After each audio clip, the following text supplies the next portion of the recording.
তো ইন্দোনেশিয়ার একটা অঞ্চলের একজন রাজা ওই এলাকাতে প্রত্যেক বছর সমুদ্রের থেকে একটা দানব, একজন জিন দানব উঠে আসতো। প্রত্যেক বছর তারা একটা কুমারী মেয়েকে ওই সমুদ্রের কিনারে রেখে চলে আসতো। তারা ওই মেয়েটাকে রেখে আসার পরে ওই দানব জিনটা এসে ওই মেয়েটাকে দর্শন করত এবং ওই মেয়েটার রক্তগুলি পান করে দানব জিন আবার চলে যেত। যদি প্রত্যেক বছর একটা মেয়েকে এইভাবে না দেওয়া হতো তাহলে ওই দানব জিনটা সারা এলাকায় বহু মানুষ হত্যা করত, খুব তাণ্ডব চালাইতো। তার তাণ্ডব থেকে বাঁচার জন্য একটা কুমারী মেয়ে প্রত্যেক বছর দেওয়া লাগতো। ইন্দোনেশিয়া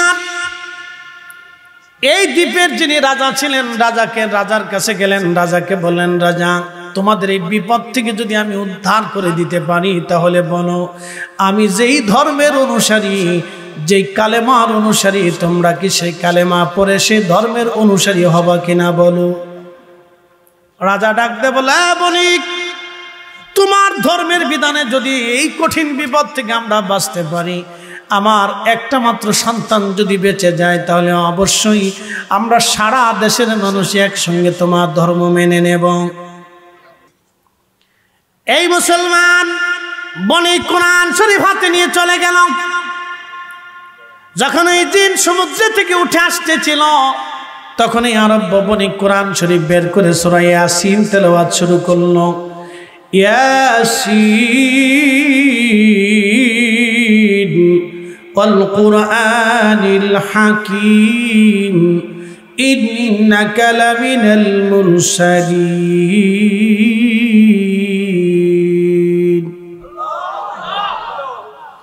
আরব বণিক যখন জোরে জোরে কোরআন তেলাওয়াত শুরু করলো, জিন থমকে যে দাঁড়াইয়া একটা দৌড় মারলো সাগরের দিকে। জিন চলে গেল, সাগরের অতল গহ্বরে ডুবে গেল। আর কোনদিন এই জিন আজও পর্যন্ত ফিরে আসে নাই। সবাই সকালবেলা দৌড়াই গেছে, দেখি লোকটা বেঁচে আছে না মরে গেল। যে দেখতেছে সকালবেলা বসে বসে আল্লাহর বান্দা কোরআন তেলাওয়াত করে। বাচ্চা ডাক দিল, আরব বণিক এটা তোমার কিসের জাদু? বলে, জাদু না রে বাচ্চা, এটা আল্লাহর মহাগ্রন্থ কোরআন। আমার মালিক আমার আল্লাহ এক। এই কোরআন শরীফ যিনি এনেছেন তিনি আখিরি নবী মুহাম্মদুর রাসূলুল্লাহ সাল্লাল্লাহু আলাইহি ওয়াসাল্লাম। এবার রাজা ডাক দে বলল, আরব বণিক আমাদের সবার দেশের মানুষ আমাদেরকে নিয়ে সবাইকে তুমি কালেমা পড়ে মুসলমান বানায় দাও। আজকে থেকে এই অঞ্চলে কোরআনের আওয়াজ চলবে, কোরআনের তেলাওয়াত চলবে। কোরআনের তেলাওয়াত শুরু হয়ে গেল। এজন্য মুসলমানের ঘরে ঘরে কোরআনের আওয়াজ দরকার। হাত উঁচা করে বলেন ঠিক না ঠিক? প্রিয় উপস্থিতি, ইন্দোনেশিয়ার ভিতরে ইন্দো প্যাসিফিক অঞ্চলগুলিতে কালেমার দাওয়াত ছড়িয়ে গেল ধীরে ধীরে ধীরে ধীরে। আজকে পৃথিবীর একটা বৃহৎ মুসলিম দেশের নাম ইন্দোনেশিয়া। একটা বৃহৎ মুসলিম দেশের নাম ইন্দোনেশিয়া। বিশ্বের অন্যতম একটা মুসলিম দেশের নাম ইন্দোনেশিয়া। এমনিতে হয় নাই, কোরআনের আওয়াজে আল্লাহ ইন্দোনেশিয়ায় কালেমা পৌঁছাই দিলেন। আর আমাদের এই অঞ্চলগুলিতে ইসলাম এসেছে খাজা বাবা আজমিরের হাত ধরে, মুজাদ্দিদ আল ফেসানি সেরহিন্দের হাত ধরে, কুতুবউদ্দিন কাকি নিজামউদ্দিন আউলিয়া শাহজালাল ইয়ামানি, অসংখ্য অলিদের মাধ্যমে এই জমিনে কালেমা এসেছে। অতএব অলিদের দেওয়া ইসলামটাই হলো অরিজিনাল। কথা বলেন ঠিক কিনা? আল্লাহ কবুল করুক। জোরে জোরে বলেন আমিন। প্রিয় উপস্থিতি, অবশ্যই আমরা কবরে চলে যাব। মাহফিলগুলি বেশি বেশি দরকার। কেন দরকার? আমাদের কারো বাবা নাই, মা নাই, দাদা নাই, দাদি নাই, কবরে চলে গেল। তাদের দোয়ার বড় প্রয়োজন। বলে, হুজুর দোয়া কেন? মানুষ মরে যাওয়ার পরে তার সব আমলের দরজা বন্ধ হয়ে যায়। মাত্র 3টা দরজা খোলা থাকে। 1 নম্বর দরজা সদকায়ে জারিয়া, 2 নম্বর দরজা ইলমের খেদমত, 3 নম্বর দরজা আওয়ালাদিন সলিহিন ইয়াদউ লাহু, নেক সন্তানের দোয়া। আপনি মসজিদ বানাইলেন, মসজিদ বানানোর কারণে যতদিন মসজিদ থাকবে ততদিন নেকি চলতে থাকবে। আপনি মাদ্রাসা বানাইলেন, তলবে ইলমদেরকে খাবার দেন, অর্থ দেন, ওদের খরচা দেন, মাদ্রাসার বিল দেন, তদারকি করেন। দেখেন যতদিন ওরা আলেম হবে, ওদের থেকে যত আলেম হবে, কিয়ামত পর্যন্ত আপনার নেকি আমলনামায় চলতে থাকবে। 3 নাম্বার, আপনার সন্তান যদি আপনার জন্য বসে বসে দোয়া করে, আওয়ালাদিন সলিহিন ইয়াদউ লাহু, নেক সন্তান দোয়া করবে, এই দোয়া আল্লাহর দরবারে কবুল হয়ে যাবে। একবার জোরে বলা যাবে কি মারহাবা। তার মানে এই মাহফিল আপনারা করেছেন, এই মনা গ্রামের ভিতরে যত মানুষ কবরে চলে গেল, সবার কবরে আজকে জান্নাতের বাগানে সওয়াব পৌঁছাই যাবে। সবার কবর আজকে কি আমলে ভরে যাবে। আল্লাহর একজন বুজুর্গ বান্দা কবরে চলে গেল। একজন আল্লাহর ওলি গোরস্থানেই থাকতেন, তিনি স্বপ্ন দেখলেন যে সবার কবরে নূর আছে, কিন্তু একজনের কবরে কোনো নূর নাই। আল্লাহর বান্দা জিজ্ঞেস করলেন, হে আল্লাহর বান্দা, তোমার কবরে কেন নূর নাই? বলে, আমার ছেলেটা দুনিয়াতে রেখে আসছিলাম, নামাজ রোজা করে না, জিকির ফিকির করে না, দোয়া দুরুদ করে না। সবার কবরে নূর আসে, সন্তানরা দোয়া করে, কিন্তু আমার কবরে কোনো নূর আসে না, এই জন্য মন বেজার করে বসে আছি। বলে, তোমার সন্তানের ঠিকানা কোথায়? বলে, অমুক বাজারের অমুক জায়গা, আমার ছেলেটা একটা দোকানে কাজ করে। আল্লাহর বান্দা, তুমি উপকার করো, আমার ছেলেটাকে বুঝাও, আমার ছেলেটা যেন নামাজের পরে দোয়া করে। এই জন্য আল্লাহ শিখাই দিলেন, রাব্বির হামহুমা কামা রাব্বায়ানি সগীরা। আল্লাহ নিজে দোয়া শিক্ষা দিলেন। দোয়ার শব্দমালা কেমন হবে আল্লাহ নিজে শিক্ষা দিলেন। আল্লাহ শিখালেন দোয়া করো, আর মোল্লাই বলল বেদাত, আল্লাহ বলল ইবাদত। মোল্লাই কয় বেদাত, আল্লাহ বলে ইবাদত, আর আমার ভাইরা বলে বেদাত। এই বেদাতের ফতোয়া মানা যাবে না, যত বেশি বেশি সম্ভব দোয়া করার দরকার। দোয়া করলে কাল জিন্দা হয়, দোয়া করলে শরীর পাতলা হয়, দোয়া করলে গুনাহ মাফ হয়ে যায়, দোয়া করলে আল্লাহ দোয়াগুলি কবুল করে নেয়। দোয়ার 3টা হালত হয় নতুন নতুন নগদ নগদ কবুল হবে, আর না হয় মৃত্যুর আগে আল্লাহ দিবে, আর না হয় কবরে যাওয়ার পরে আল্লাহ দিয়ে দিবে। দোয়া কখনো বিফল হয় না, দোয়া কখনো নষ্ট হয় না। হাজিরিন মনোযোগ দেন, সন্তানের দোয়া কবুল হয়ে যাবে। ওই আল্লাহর ওলি তিনি ওই সন্তানটাকে খুঁজতে খুঁজতে চলে গেলেন, যা দেখলেন একটা দোকানে চাকরি করে, কাজ করে। জিজ্ঞেস করলেন, বাবা তোমার নাম কি? আমুক। বলে, হ্যাঁ। তোমার আব্বা মারা গেছেন, অমুক গুরুস্থানে কবর দেওয়া হয়েছে। বলে, হ্যাঁ। তোমার আব্বার জন্য তুমি দোয়া করো না, নামাজ কালাম পড়ো না, জিকির আজগার করো না? বলে, হুজুর আপনি কেমনে জানলেন? বলে, হ্যাঁ, তোমার আব্বার গুরুস্থানে আমি ঘুমাই পড়ছিলাম, স্বপ্নে আল্লাহ দেখাইলেন তোমার আব্বাকে। সবার কবরে নূর আসে, তোমার আব্বার কবরে নূর নাই। সবার সন্তানরা দোয়া করে, কিন্তু তুমি দোয়া করো না। বেটা আজকে থেকে তওবা করো, নামাজ পড়ো, দোয়া করো। ছেলেটা হাত ধরে বলল, হুজুর ভুল হয়ে গেছে আমার, আজকে থেকে তওবা করলাম, নামাজ পড়বো, দোয়া করব। কয়েকদিন পর আল্লাহর ওলি আবার গোরস্থানে ঘুমানো, স্বপ্নে দেখতেছে সবার কবরে নূর, ওই আল্লাহর বান্দার কবরেও নূর চমকাইতেছে। জিজ্ঞেস করলো, আল্লাহর বান্দা নূর কেন? বলে, আমার ছেলেটা তওবা করছে, দোয়া করে, যার কারণে আল্লাহ আমার কবরটাকে নূর বানাই দিয়েছে। একবার জোরে বলা যাবে কি সুবহানাল্লাহ। বোরাক আনার পরে বোরাকটা লাফালাফি ছোটাছুটি করতে লাগলো। জিব্রাইল ধমক দিয়ে বলেন, এ বোরাক, তুমি কি জানো তোমার পিঠে আজকে চড়বে? আল্লাহর সৃষ্টিতে এত বড় দামি মেহমান আল্লাহর আর কেউ নাই। বোরাক রে, তোমার আগে তোমার পরে, তোমার আগে ওনার আগে ওনার পরে তোমার পিঠে এমন দামি মেহমান আর কখনো আরোহণ করবে না। বোরাক বেয়াদবি করবে না, চুপ হয়ে যাও। নবী বললেন, বোরাক স্থির হয়ে গেল। বোরাকের শরীর থেকে ভয়ে ঘাম বের হয়ে হয়ে হয়ে বোরাকের পশমগুলি ভিজে গেল। ঘামে বোরাকের পশম ভিজে গেল। ঘামে যখন বোরাকের পশম ভিজে গেছে, বোরাক স্টাফ হয়ে গেল। বোরাক কোনো লড়াচড়া নাই, বোরাকের স্টাফ হয়ে গেল। নবীজি বললেন, বোরাকের পিঠের উপরে চললাম, বোরাক আমাকে নিয়ে রওনা হলো। আমি যাইতেছিলাম, দেখি মুসা আলাইহিস সালাতু ওয়াস সালাম মারারতু বিমুসা ওয়া হুয়া ইউসাল্লি ফি কবরিহি। আমি তাকে দেখলাম মুসা আলাইহিস সালাম নিজ কবরের ভিতরে দাঁড়ায়া দাঁড়ায়া নামাজ পড়ে। প্রিয় উপস্থিতি হাজিরিন, সাহাবীরা বললেন, ইয়া রাসূলুল্লাহি ওয়া মান্না আলাইনা বিকা, আপনি নবী নামক মহানিয়ামত আল্লাহ দিয়েছেন, সেই জন্য আমরা মাহফিল সাজাইলাম। আজকের মাহফিলটাও পবিত্র ঈদে মিলাদুন নবী, এর অর্থ হলো নবীর আগমনে খুশি হইয়া আমরা সেই জন্য মাহফিল সাজাই দিয়েছি। সাহাবীদের উদ্দেশ্য আর আমাদের উদ্দেশ্যের মধ্যে কোনোই তফাৎ নাই।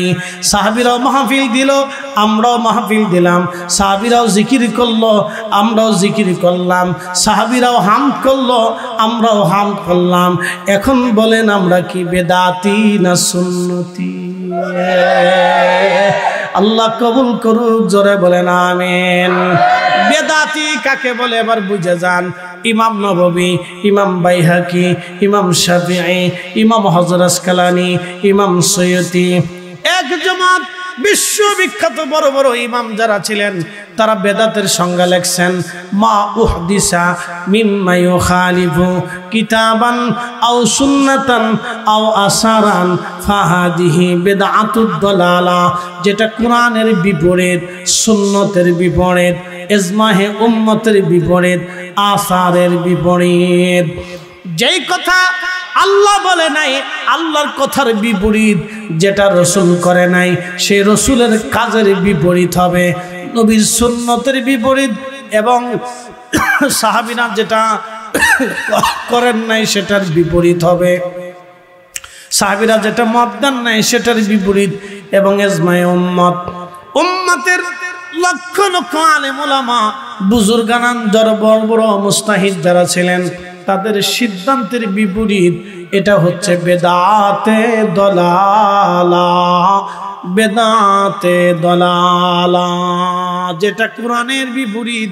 এবার আপনারা বলেন, পবিত্র মিলাদুন নবীর উপলক্ষে যে মাহফিল হয় সেটা কি কোরআনের পক্ষে না বিপক্ষে? তাহলে বেদাত কেন হইল?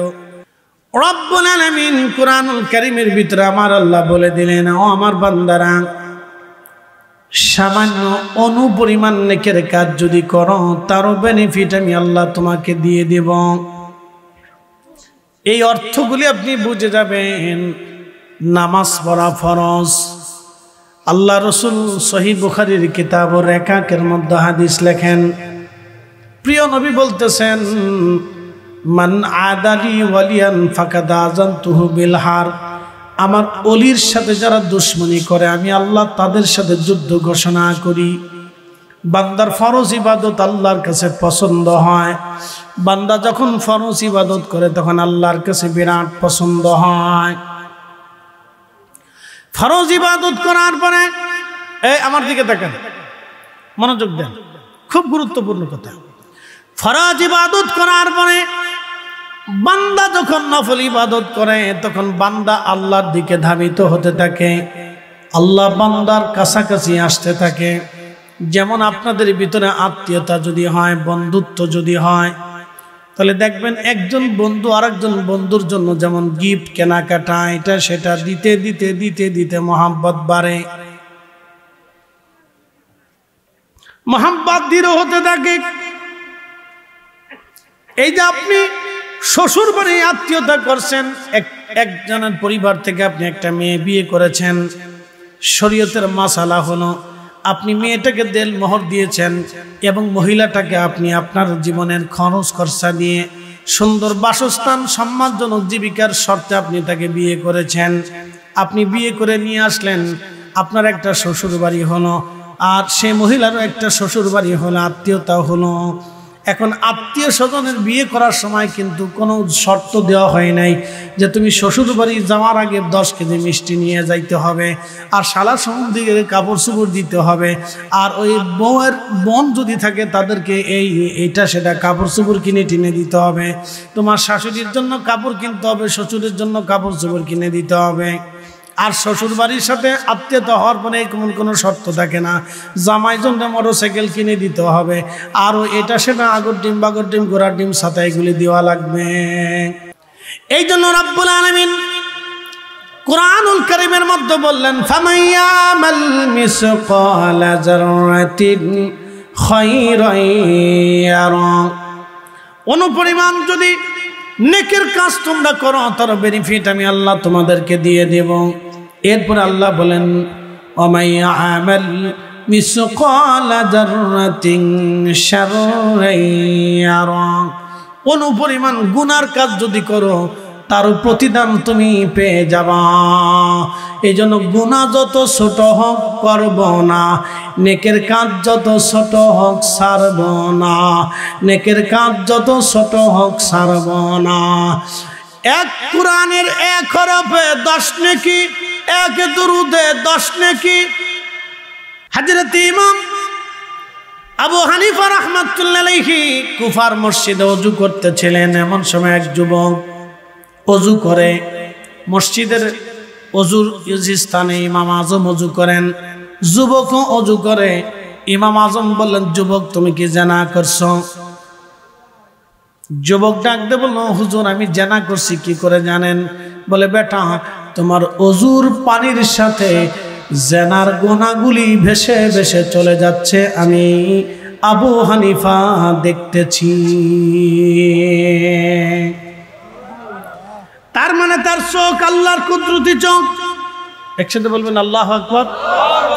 কয় বছরের ইবাদত? 40 বছরের ইবাদত, 40 বছরের ইবাদত, 40 বছরের ইবাদত। এই নফল ইবাদতকে আমরা বানাইলাম বেদাত, বেদাত, বেদাত, বেদাত, বেদাত। জিকির করতে করতে করতে করতে দোয়া বন্ধ হয়ে গেল। এবার জিকির বন্ধ হইলো, বাড়িতে বাড়িতে মানুষ মিলাদ মাহফিল করতো, তাও বন্ধ হয়ে গেল। কোরআন খতম ছিল, তাও বন্ধ হয়ে গেল। এখন আপনারা প্রশ্ন করতে পারেন, ফরিদে হুজুর কোরআন খতম দিয়ে বাড়িতে লাভ কি? প্রিয় উপস্থিতি, খুব মনোযোগ দিবেন।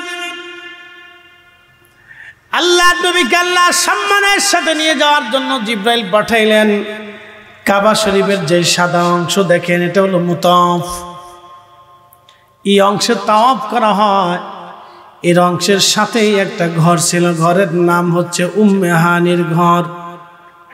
নবীজি এখানে ঘুমানো, জিব্রাইল আসছে ঘরের ছাদ ফাঁকা করে,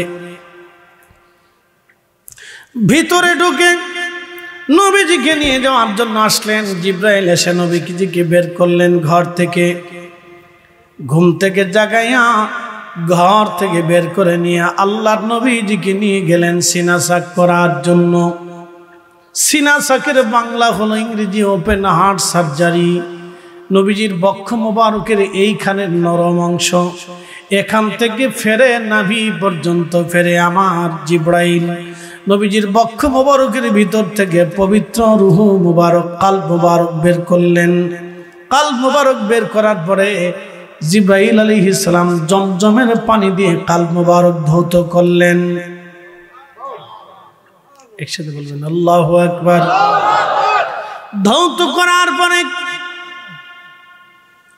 আল্লাহর আসমান থেকে, বেহেশত থেকে খাজিনা ভরে নবীজির জন্য ইলম এবং হিকমত আনা হলো।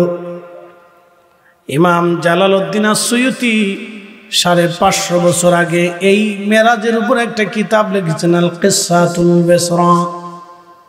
মেরাজের ঘটনা, মেরাজের কিসসা, মেরাজের আলোচনার উপর একটা কিতাব লিখেছেন। এই কিতাবে সুনানুল বাইহাকি থেকে তিনি হাদিসে কারীম আনলেন, নবীজির জন্য আল্লাহর জান্নাত থেকে খাজিনা ভরে ইলম এবং হিকমত আনা হলো। ইলম এবং হিকমত এনে নবীজির কালব মুবারকের মধ্যে ঢুকানো হলো। একবার জোরে বলা যাবে কি মারহাবা? এ মুসলমান কুমিল্লাবাসী, প্রিয় নবীজিকে ওপেন হার্ট সার্জারি অর্থাৎ সিনা সাক করানোর পরে যখন ইলম আল্লাহ ঢুকাইলেন, আল্লাহ জন্য কোরআনে বললেন, আলাম নাশরাহ লাকা সাদরাক। নবীজি, আমি কি আপনার বক্ষটাকে সম্প্রসারণ করে দেই নাই? আমি কি আপনার কালবটাকে উন্নত করে দেই নাই? আমি কি আপনার কালবের আধ্যাত্মিক দরজা কি উন্মুক্ত করে দেই নাই? হে নবী, আলাম নাশরাহ লাকা সাদরাকা ওয়া ওয়াদানা আনকা বিসরাকা আল্লাযী আনকাদা যহারাক। হাবিব, আমি কি আপনার কলবকে সম্প্রসারণ করে দেই নাই? আপনার কলবের দরজাকে আমি আল্লাহ খুলে দেই নাই? প্রিয় উপস্থিতি, মনোযোগ দিবেন। আহা, আল্লাহর নবীর কলব মোবারকে এলেন এবং হিকমত ঢুকাইলেন। এই জন্য পৃথিবীর কেউ যদি মনে করে রসুল নিরক্ষর, আমি মনে করব তার মতো অপদার্থ পৃথিবীতে আর কেউ হতে পারে না। আল্লাহ কোরআনে বললেন, কামা আরসালনা ফীকুম রাসূলাম মিনকুম ইয়াতলু আলাইকুম আয়াতিনা।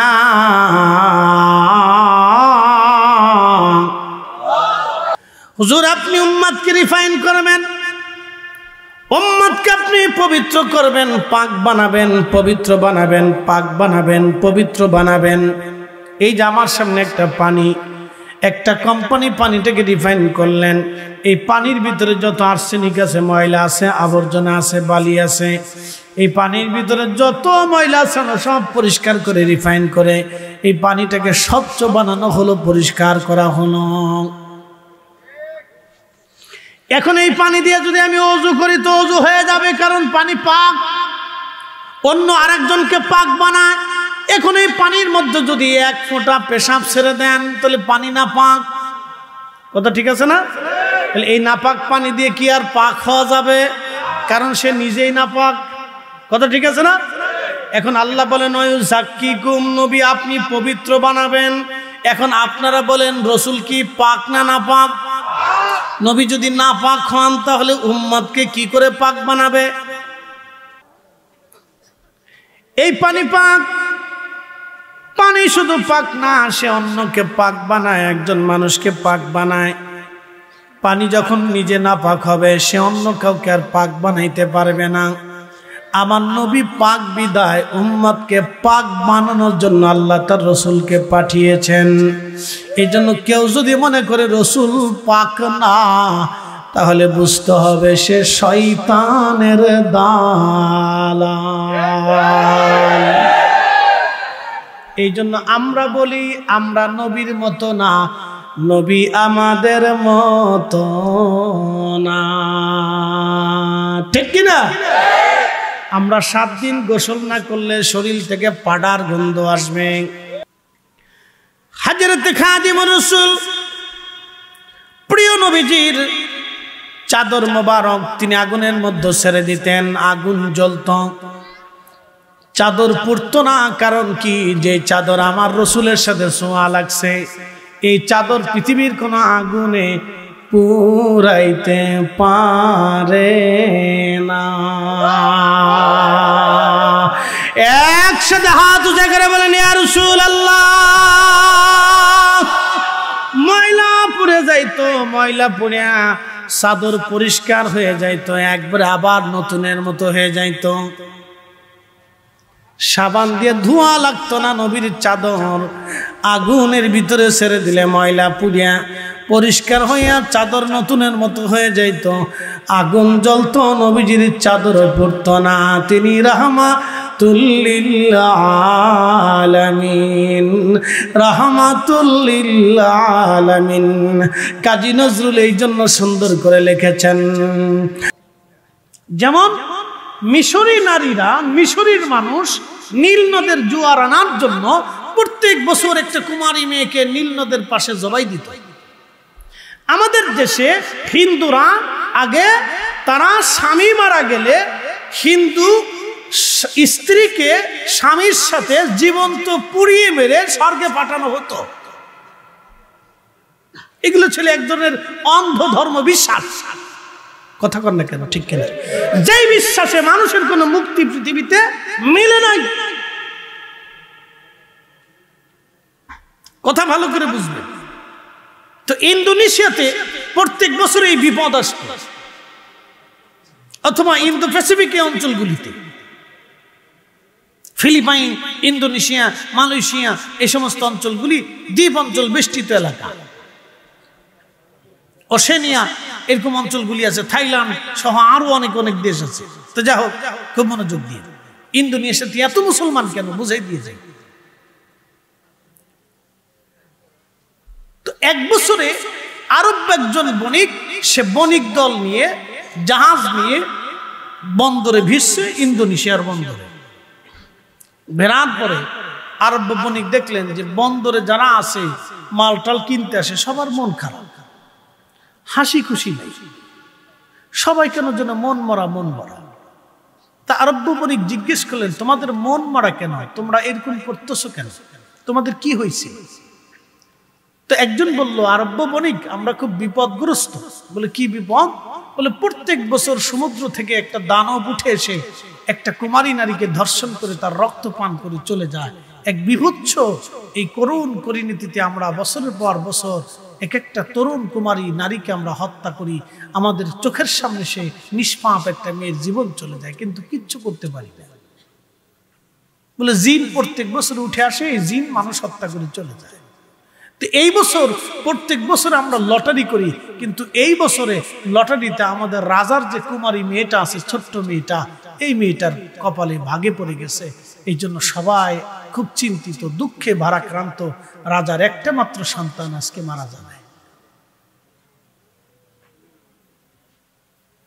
তো আরব বণিক বলতেছে, তোমাদের রাজার কাছে কি আমাকে নিয়ে যাবে? বলে হ্যাঁ নিব।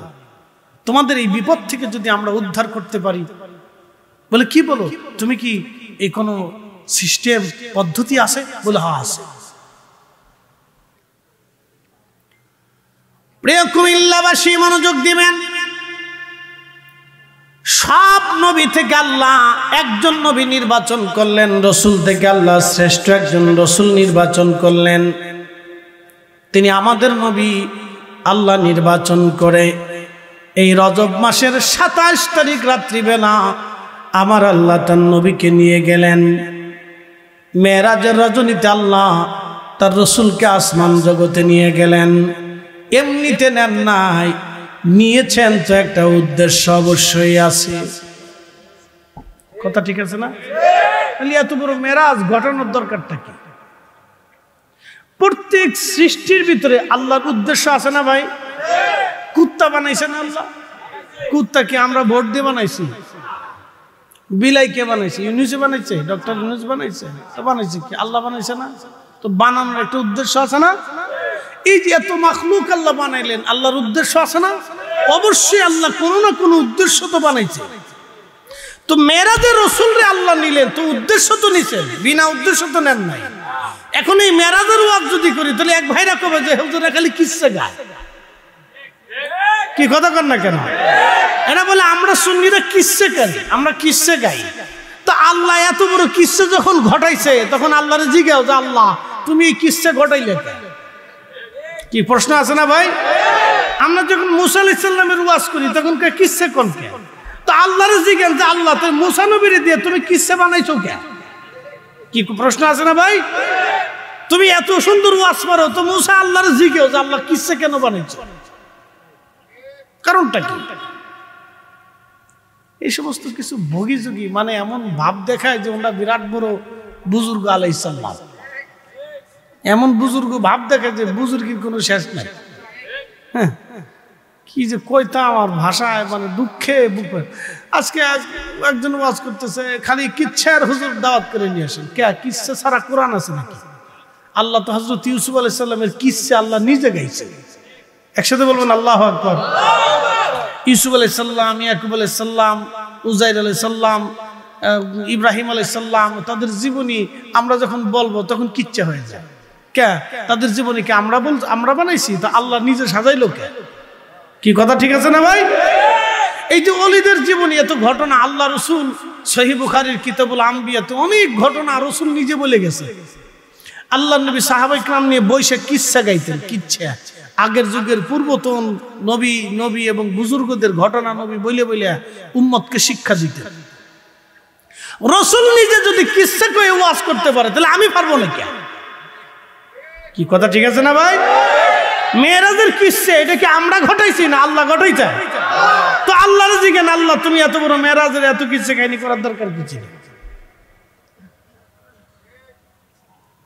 শোনেন, যে মেরাজ বুঝে সে রসুল বুঝে, যে মেরাজ বুঝবে না সে রসুল বুঝবে না। আপনি জানেন মুহাম্মাদুর রাসূলুল্লাহ সাল্লাল্লাহু আলাইহি ওয়াসাল্লাম কালেমার এক অবিচ্ছেদ্য পার্ট। এই অংশটাকে কেউ যদি দুর্বল মনে করে এবং ভাবে, তার জীবনের সমস্ত কিছু নষ্ট হবে।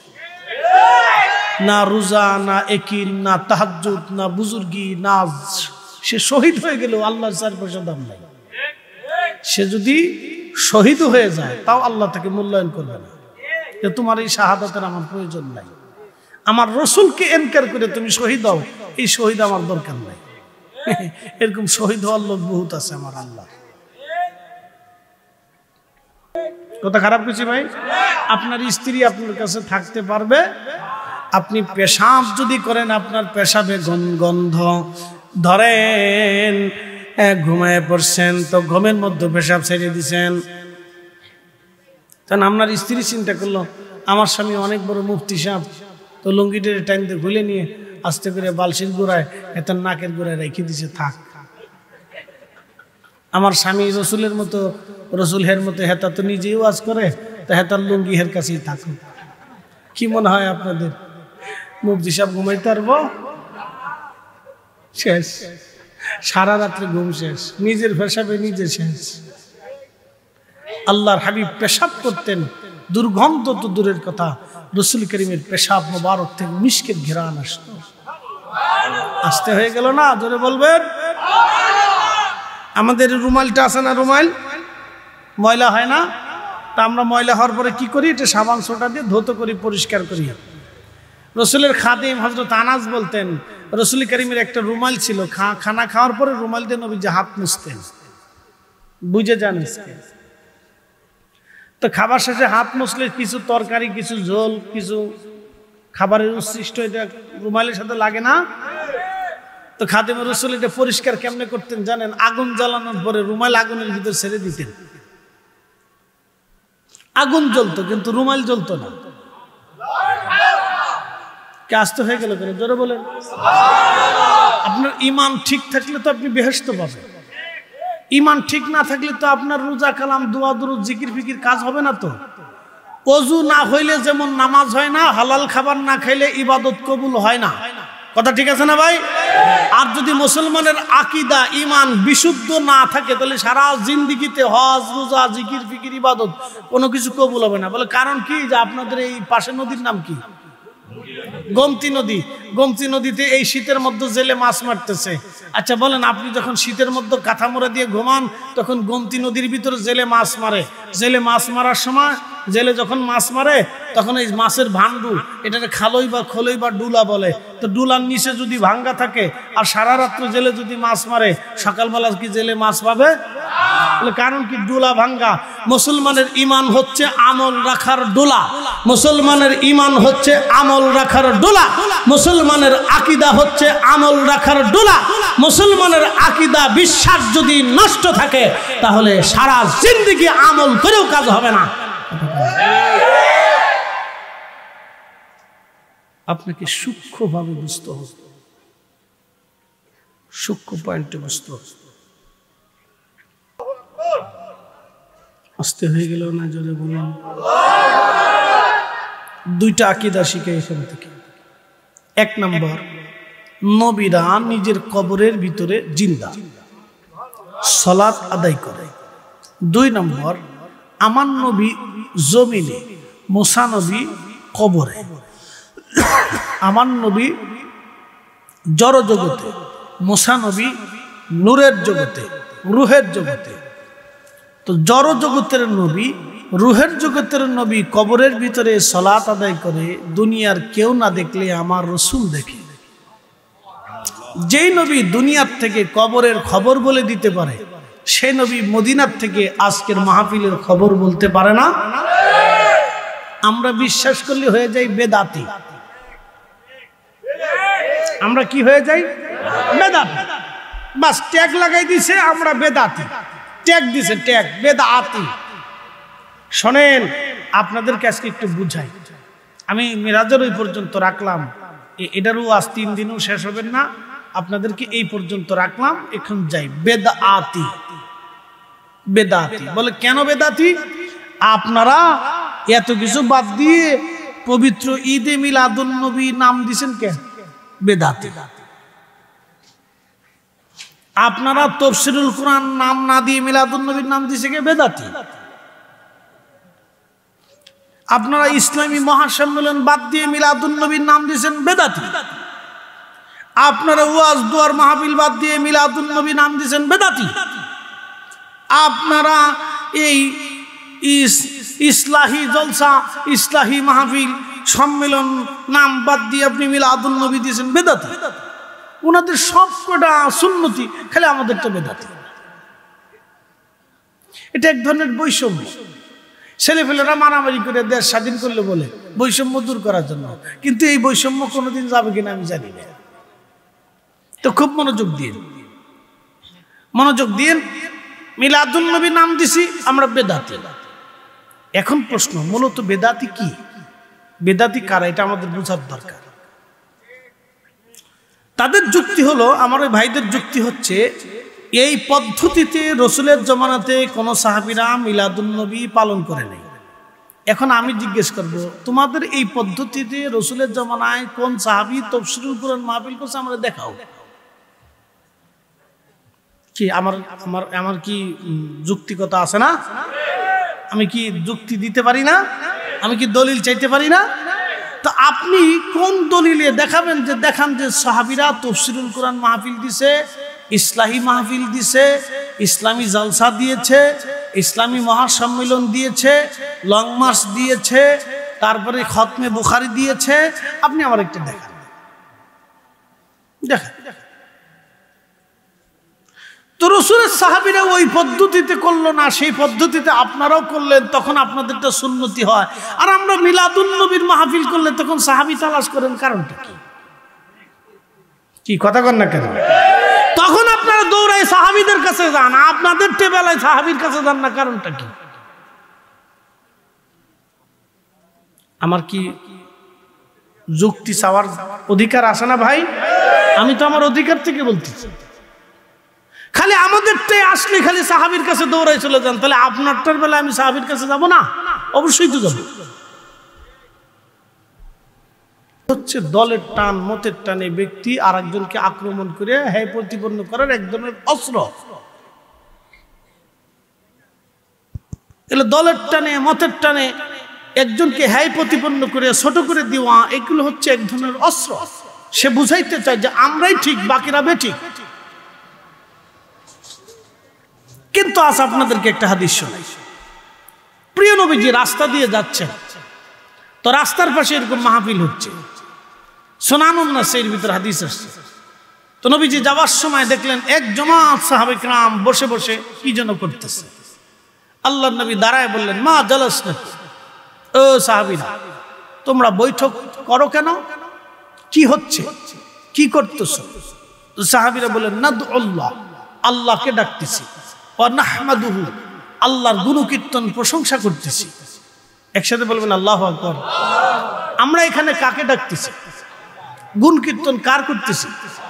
বয়ান, নসিহত, কোরআন হাদিস থেকে কারটা হচ্ছে? আল্লাহটা না? তো সাহাবীরা যেটা করতেছিল আমরাও এটা করতেছি, বুঝছেন? তো প্রিয় নবী বললেন, কেন বসছো? বলে, আলা মা হাদানা লি দীনিহি, আল্লাহ আমাদেরকে দিন দিয়েছেন, হেদায়েত দিয়েছেন। আমরা আগে প্রতিমার সামনে মাথা নত করতাম, সরস্বতীর পূজা করতাম, দুর্গার পূজা করতাম, কালীর পূজা করতাম, কার্তিকের পূজা করতাম, গণেশের সেজদা দিতাম, শিবের পূজা করতাম, মানুষের পূজা করতাম, গরু ছাগলের সামনে মাথা নত করতাম, ল্যাংটা সাধুর সামনে মাথা নত করে পড়ে থাকতাম। আল্লাহ আমাদেরকে হেদায়েত দিয়েছেন, আমরা এক আল্লাহকে সেজদা দিই। একসাথে বলবেন আল্লাহু আকবার। হেদায়েত দিছে কে? সাহাবায়ে কিরাম বলেন, মা আলা মা হাদানা লিদীনিহি, আল্লাহ আমাদেরকে দিন দিয়েছেন, হেদায়েত দিয়েছেন। এরপরে ওয়া মান্না আলাইনা বিকা, আপনি নবী নামক মহা নিয়ামত আল্লাহ আমাদেরকে দিয়েছেন। একসাথে বলবেন আল্লাহু আকবার। মনোযোগ দিন। সাহাবীদের বিশ্বাস ছিল নবীজি আল্লাহর পক্ষ থেকে মহা নিয়ামত, আর আমাদের কেউ ভাইদের বিশ্বাস হচ্ছে রসুল আমাদের মতো। কি বুঝলেন? আপনি নাউজুবিল্লাহ আউজুবিল্লাহ পরে কোন, আগে বুঝে যান, বুঝেন। আমাদের ভাইদের বিশ্বাস হচ্ছে রসুল তাদের মতো, আর সাহাবীদের বিশ্বাস হচ্ছে ওমান্না আলাইনা বিকা, আপনি রসুল আল্লাহর পক্ষ থেকে আমাদের জন্য মহা নিয়ামত। তাহলে সাহাবীদের সাথে তাদের বিশ্বাসের কি মিল হলো? দুমিল, বেমিল। যখন সাহাবীদের সাথে বিশ্বাসের বেমিল হবে, এখন আপনি সারা জীবন জিকির করেন, কাজ হবে না। কারণ আপনি সূত্রে ভুল করছেন, অঙ্ক আর মিলবে না। কথা বুঝাইতে পারছি আপনাদেরকে? সূত্রে কি করছেন? ভুল করছেন, অঙ্ক আর মিলবে না। খাতা শেষ হবে, কলম শেষ হবে, কালি শেষ হবে, কিন্তু অঙ্ক মিলবে না, কারণ আপনি সূত্রে ভুল করছেন, সূত্রে ভুল করছেন, সূত্রে ভুল। আমরা যখন এই কথা বলি তখন আমরা হয়ে গেছি বেদাতি। আমরা কি হয়ে গেছি? বেদাতি। তাদের কাছে আমরা বেদাতি। ভাই, কথা বুঝে যাওয়াটা জরুরি। একটা কথা মনে রাখবেন, দিন শেষে কিন্তু কবর আপনাকেই যেতে হবে। আপনার কবরে আমি যে সওয়াল জবাব দিয়ে আসবো না, আমার কবরে আপনি এসে প্রশ্নের জবাব দিবেন না, আপনার কবরে আপনার শায়েখ যে প্রশ্নের জবাব দিবে না, আপনাকে বহন করতে হবে। অতএব আপনাকে ঈমানে কিন পাক্কা করে কবরে যেতে হবে, আপনাকে করতে হবে।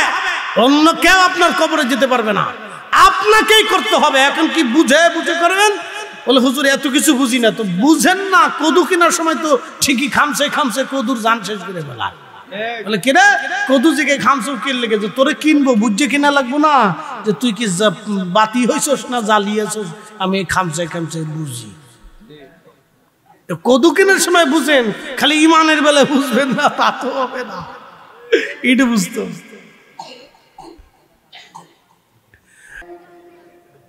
এগুলো কিন্তু কোনো শর্ত থাকে না, কিন্তু মানুষ দেখে মোহাব্বত যাতে বাড়ে। এটা হলো আন নওয়াফিল, অতিরিক্ত। যারা বলেন এটা কি নফল, নফল অতিরিক্ত। শ্বশুর বাড়ি যাচ্ছেন 10 কেজি মিষ্টি নিয়ে গেলেন, এটা নফল, এটা ফরজ না। শ্বশুর বাড়ি যাচ্ছেন 10 কেজি মিষ্টি নিয়ে যাবেন। শালা সম্বন্ধী আত্মীয় স্বজন থাকলে তাদের কাপড় চোপড় কিনে দিচ্ছেন, এটা নফল, অতিরিক্ত। স্ত্রীকে ঘুরতে টুরতে নিয়ে গেলেন, এটা নফল। আবার শ্বশুর বাড়ি থেকে আপনারা যা দিচ্ছে অতিরিক্ত, এটা নফল। ঠিক বান্দা ফরজ ইবাদত যেটা, এটা আল্লাহর হুকুম, মানতেই হবে। যেমন 5 ওয়াক্ত নামাজ মানতেই হবে, রোজা মানতেই হবে, হজ মানতেই হবে, যাকাত দিতেই হবে। যেগুলি ফরজ আছে এইগুলি করার পরে অতিরিক্ত কিছু ইবাদত আছে আর নওয়াফিল। যেমন ফরজ নামাজ পড়ছেন, এখন দোয়া করবেন কি করবেন না সেটা আপনার ইচ্ছা। যদি করেন এটা নফল। কিছু সময় জিকির যদি করেন নফল, কিছু সময় তাসবিহ যদি করেন নফল, অতিরিক্ত এগুলি করতে পারেন। যেমন আপনারা ইফতার করানোর সময় মানুষদেরকে দাওয়াত করে ইফতার খাওয়ান, ইফতার খাওয়াইতেই হবে, ফরজ না কিন্তু নফল, অতিরিক্ত। ইচ্ছা করলে খাওয়াইতে পারেন, না করলে না খাওয়াইতে পারেন, এটা নওয়াফিল, অতিরিক্ত। কোরআন শরীফ তেলাওয়াত অতিরিক্ত, কোরআন খতম অতিরিক্ত, মিলাদ শরীফ পড়ে দুরূদ শরীফ পড়ে দোয়া করা আর নওয়াফিল অতিরিক্ত, ইসালে সোয়া ফাতিহা করা আর নওয়াফিল অতিরিক্ত। করলেও করতে পারেন, না করলেও না করতে পারেন, দোয়া আর নওয়াফিল অতিরিক্ত। কিন্তু দুঃখের বিষয় এই নওয়াফিল যে আমরা বানাইছি বেদাত। নওয়াফিল কি বানাইছি? বেদাত। যার কারণে গুণে লাগছে, গুণ পোকা লাগছে।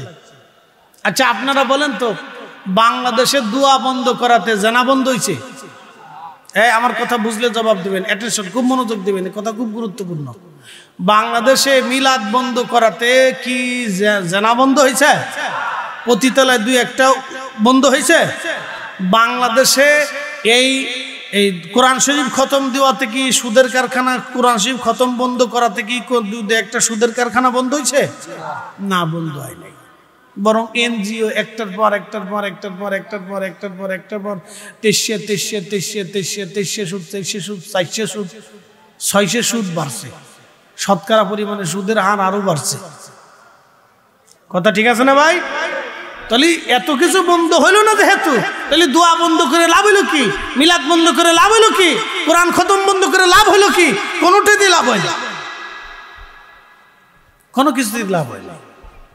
তাহলে আর নওয়াফিল এটা বন্ধ করে আমাদের কোনো ফায়দা নাই। কথা ঠিক আছে না? এক হরফে কয় নেকি, এক দুরুদে কয় নেকি। তাহলে যেখানে নেকি আছে সেটা ছাড়বো কেন? আল্লাহ তো ছাড়তে অনুৎসাহিত করে নাই, যেহেতু রব্বে করিম অনুৎসাহিত করে নাই সেহেতু আমরা ছাড়বো না। কি কথা কন না কেন? ঠিক আছে না নি?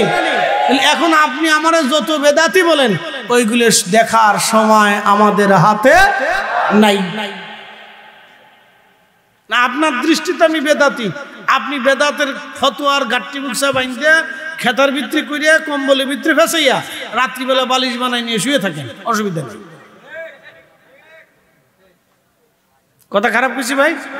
ওটা আপনি বালিশ বানাই নিয়ে শুয়ে, আপনি একবারে কানের কাছে নিয়ে শুয়ে অথবা পেটের ভিতরে বুকের ভিতরে জড়াই নিয়ে শুয়ে থাকেন, অসুবিধা নেই। আপনারটা নিয়ে আপনি শুয়ে থাকেন, ওগুলো দেখার সময় আমাদের নেই। জমিন কার? একসাথে বলতে হবে, জমিন কার?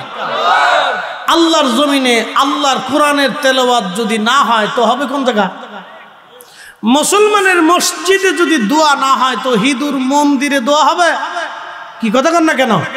মুসলমানের মসজিদে দোয়া হবে। কি কথা কন না কেন?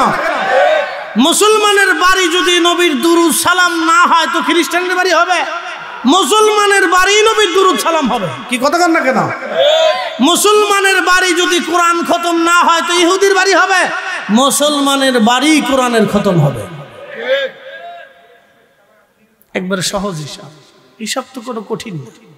এটারে তেনা ফেসাইতে ফেসাইতে ফেসাইতে ফেসাইতে তেনার জানু শেষ করছি, আমরা জানু শেষ করে বলেছি। আর নওয়াফিল এটা অতিরিক্ত। যখন বান্দা নওয়াফিলের মাধ্যমে আল্লাহর কাছে যাইতে থাকে, বান্দা আল্লাহর কাছে যায়, বান্দা আল্লাহর কাছে যায়। এই জন্য ইমাম আজম আবু হানিফা রাহমাতুল্লাহ আলাইহি 40 বছর এশার ওযু দিয়ে ফজরের নামাজ একটানা আদায় করেছেন। 40 বছর 40 বছর 40 বছর এশার ওযু দিয়ে ফজর পড়তেন, ফজর পড়তেন। 40 বছর 40 বছর একটানা সারা রাত আল্লাহর ইবাদতে কাটাইলেন, ইবাদতে কাটাইলেন। একসাথে বলা যাবে না ভাই আল্লাহু আকবার? কোন সাহাবী করছে? বলেন তো, কোন সাহাবী একটানা এশার ওযু দিয়ে ফজরের নামাজ 40 বছর পড়ছে? আমাকে দেখেন, আবু বকর, ওমর, উসমান, আলী, তালহা, জুবাইর, আব্দুর রহমান ইবনে সাদ বিন আবি ওয়াক্কাস, সাঈদ ইবনে জুবাইর, আবু উবাইদা ইবনে জাররাহ রিদওয়ানুল্লাহি তাআলা আলাইহিম আজমাইন। এই 10 জন সাহাবী দুনিয়ার থেকে জান্নাতের সার্টিফিকেট নিয়ে চলে গেছে। তাদের জীবনীতে খুঁজে তন্ন তন্ন তন্ন তন্ন করে তালাশ করলেও পাবেন না যে এশার ওযু দিয়ে ফজরের নামাজ একটানা 40 বছর আদায় করছে। তাহলে হযরত ইমাম আজম এশার ওযু দিয়ে একটানা 40 বছর ফজর করার কারণে ইমাম আজম আবু হানিফা তাআলা কি বেদাত করলেন? বেদাত হলো না নফল হলো? জোরে বলেন, জোরে জোরে বুঝে যান। বেদাত নফল বুঝে যান। বেদাত না নফল? তো সাহাবী যেটা করে নাই সেটা বেদাত হলো না? আমাদের দেশের ভাইরা তো যুক্তি দেয় যেটা সাহাবী করে নাই সেটা আমরা করলে বেদাত। তো ইমাম মালিক 80 বছর মদিনার সীমানার ভিতরে জুতা পরলেন না, থুতু পরলেন না, পায়খানা পেশাব করলেন না, তাহলে ইমাম মালিক 80 বছর করলেন না? আবু বকর, ওমর, উসমান, আলী, আবু হুরায়রা, আবু ইবনে জাররাহ, সোয়া লক্ষ সাহাবী চলে গেল, কোন সাহাবী জীবনে মদিনায় জুতা স্যান্ডেল ছাড়া থাকলো না। তো ইমাম মালিক মদিনায় জুতা স্যান্ডেল পরলো না, তাহলে ইমাম মালিক তাহলে যেটা সাহাবী করে নাই সেটা ইমাম মালিক করার কারণে মালিক তাহলে বেদাতি হয়ে গেছে। তা আপনি বলেন যে পৃথিবীর 4 ইমামের 2 ইমামই বেদাত করলো, তাহলে পরে আর বেদাতের বাদ আছে কি? সাহাবী করে নাই সে কাজ উন্ডা করছে, এই জন্য বেদাতি। এটা আর নওয়াফিল অতিরিক্ত। এই নফলটাকে আমরা বেদাত বানাই ফেলছি।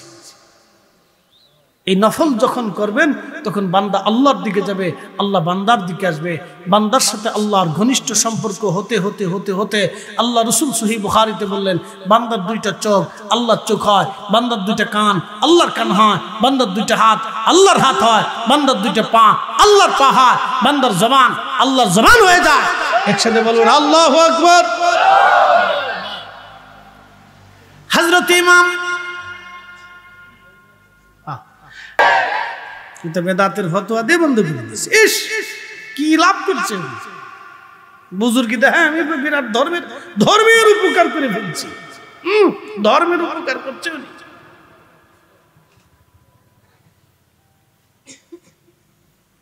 প্রিয় ভাই আমার, এই জন্য আল্লাহর কালাম এটি এমন একটা মহা নিয়ামত, যে ঘরে উচ্চারিত হবে সেই ঘরে আল্লাহর সাকিনা নাজিল হবে।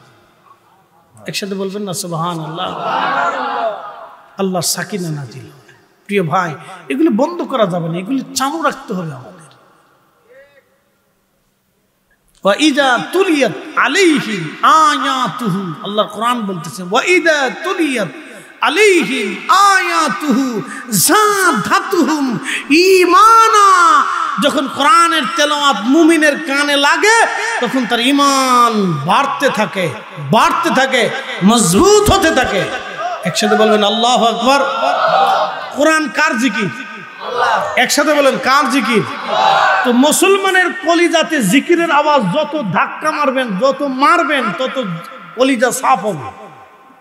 কথা ঠিক আছে না? হযরত ওমর রাদিয়াল্লাহু তাআলা একদিন রাস্তা দিয়ে যাচ্ছে, তো হঠাৎ করে বাঁশির আওয়াজ আসার সাথে সাথে তিনি কানের ভিতরে আঙ্গুল ঢুকিয়ে দিলেন। মেশকাতের হাদিস। আপনি কানের ভিতরে আঙ্গুল যখন ভালো করে ঢুকাবেন, দেখবেন যে বাহিরের আর কোনো সাউন্ড নাই। একটু ঢুকাই দেখেন। আমি ঢুকাই দেখছি।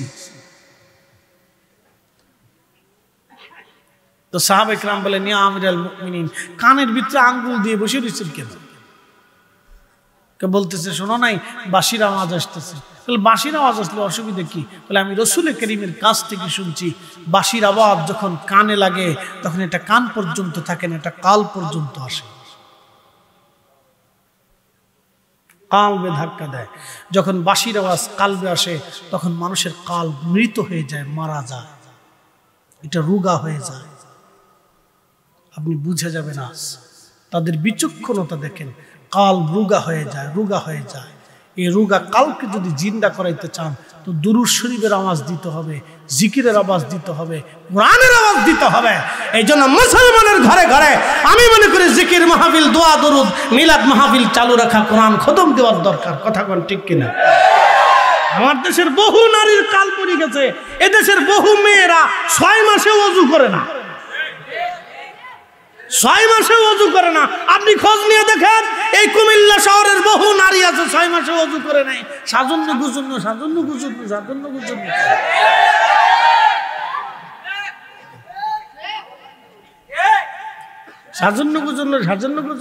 ও মুহের ভিতরে আলতা মারতে মারতে এটা কি কয়? ওটা পাউডার না কি কয়? আডা।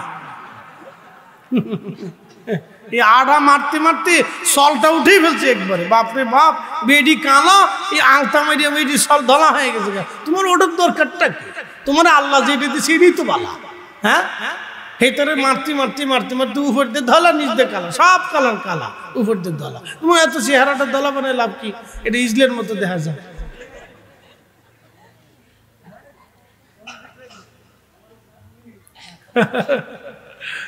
বুঝো না কি বুঝে আল্লাহ, মাথার ভিতরে কি ঢুকছে আল্লাহ। এই জন্য আমি বাস্তবতা থেকে বলি, এই যে মাহফিলগুলি হয় না, এই মাহফিলগুলি হওয়াতে আপনাদের উপকার হচ্ছে। এগুলি আপনাদের কালবে ধাক্কা লাগে। প্রতিনিয়ত আমরা গুনাহ করতে করতে এটা নষ্ট হয়ে গেছে। ঠিক আছে না ভাই? এটা কি হয়ে গেছে? নষ্ট হয়ে গেছে। এই জন্য আল্লাহ বলেছেন, ওয়া ইযা তুলিয়াত আলাইহিম আয়াতুহু যাদাতুহুম ঈমানা। উনি কোরআন খতম বন্ধ করে দিয়ে বুঝাইতে চাইতেছে আমরা বিরাট ধর্মের উপকার করছি। উনি বাড়ি মিলাদ দোয়া বন্ধ করে দিয়ে বুঝাইতেছে আমি বিরাট ধর্মের উপকার করে ফেলছি, বিরাট বড় বুজুর্গানের দিন। আল্লামাতুল কি কুবড়া। শয়তানকে আমি যা পারি না তো তোমরা করে দিছো, ভালো কাজ করছো, যাও।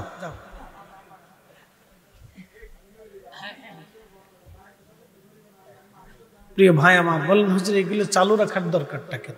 বুঝাই দিলাম, চালু এই জন্য করার দরকার, চালু করার দরকার।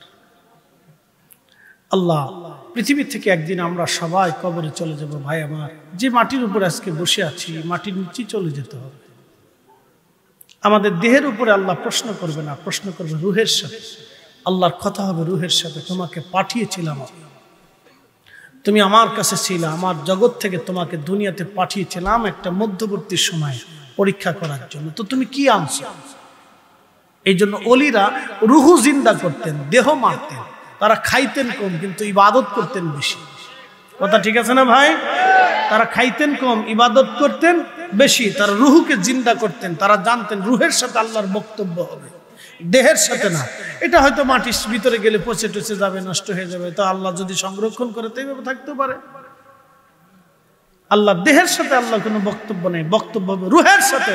এই জন্য অলিরা রুহকে জিন্দা করতেন জিকিরে, জিকিরে, ফিকিরে, ইবাদতে, হালালে, জিন্দিগিতে, দুরুদে, কোরআন তেলাওয়াতে, তাহাজ্জুদে, নামাজে, রোজাতে তারা দিলকে জিন্দা রাখতেন, দিলকে জিন্দা রাখতেন, সিক্ত রাখতেন, সিক্ত রাখতেন। রাসূল বলতেন, উম্মত তোমার জিহ্বাকে আল্লাহর জিকিরে সিক্ত রাখো, তোমার জিহ্বাকে জিন্দা রাখো, আল্লাহর জিকিরে তোমার দিলকে জিন্দা রাখো, জিহ্বাকে তাজা রাখো, অল টাইম জিকির গুলো। ফাইদা কাদাইতুমুস সালাহ, নামাজ শেষ করেছো, ফাযকুরুল্লাহ, জিকির করো। কিয়ামা, দাঁড়ায় রইছো, দাঁড়ায় দাঁড়ায় করো। হাঁটতেছো, হাইটে হাইটে করো। কুউদা, বসে রইছো, বসে করো। দোকানে বইসা, গাড়িতে বইসা, মাঠে বইসা, ঘাটে বইসা, ব্যবসায় বইসা, কাজে বইসা, যেখানেই আছো জিকির করো। ও আলা জুনুবিকুম, শুয়ে রইছো, শুয়ে শুয়ে করো, শুয়ে শুয়ে করো, জিকির করো, জিকির করো, বেশি করে করো। বলে কেন করবো? বলে দিয়ে যাই। আমাদের এই যে কুমিল্লাতে দেখবেন এই কোনটা হেল্পার আছে, হেল্পার এই থাপড়া এই কুমিল্লা কুমিল্লা কুমিল্লা কুমিল্লা কুমিল্লা কুমিল্লা, আবার কয় ক্যান্টনমেন্ট ক্যান্টনমেন্ট ক্যান্টনমেন্ট ক্যান্টনমেন্ট, আবার কয় সাতপুর সাতপুর সাতপুর সাতপুর। ওই হেল্পার ঘুমায় ঘুমায় কয় Satpur Satpur Satpur Satpur, cantonment cantonment cantonment cantonment cantonment, Feni Feni Feni Feni Feni Feni Feni Feni Feni Feni, এটা ঘুমায় কয় ফেনি ফেনি ফেনি ফেনি। বান্দা যত জিকির করবে আল্লাহ আল্লাহ আল্লাহ আল্লাহ আল্লাহ আল্লাহ, মরণের সময় তার জিকির জারি হয়ে যাবে আল্লাহ আল্লাহ আল্লাহ আল্লাহ আল্লাহ। ঘুমায় ঘুমায় আল্লাহ আল্লাহ আল্লাহ আল্লাহ। আমি আপনাদের সামনে ওয়াজ করি, এই ঘুমায় ঘুমায় বাদ যায়, মাঝে মধ্যে ওয়াজ করি। আমার বউ কয় কি ব্যাপার ওয়াজ হ্যাঁ যে আবার ঘরের ভিতরে ঘুমায় ঘুমায় কর। আমি কই কি আর করতাম, সারা রাত ধরে ওয়াজ করি, তোমার হেডে ঘুমাই ঘুমাই করে আর কি তা করবো। তোমারও তো একটু হোনানোর দরকার, তাই আমি ঘুমাই ঘুমাই হোনাই আর কি করবো। বুঝতে পারছেন? এই জন্য অত্যধিক পরিমাণে আমরা রাকাবিররা জিকিরের সবক দিতেন। জিকির আল্লাহ আল্লাহ আল্লাহ আল্লাহ আল্লাহ আল্লাহ, এটা রহস্য তো আছে। এই জন্য আমরা আকাবিররা করতে, তোমরা করো, জিকির করো, কোরআন দাও, কোরআন পড়ো, জিকির করো, দুরুদ পড়ো। আর আমরা খালি বেদাত বেদাত বেদাত বেদাত বেদাত বেদাত বেদাত, এই বেদাতের জিকির করতে করতে মরার সময় করবে বেদাত বেদাত বেদাত বেদাত বেদাত।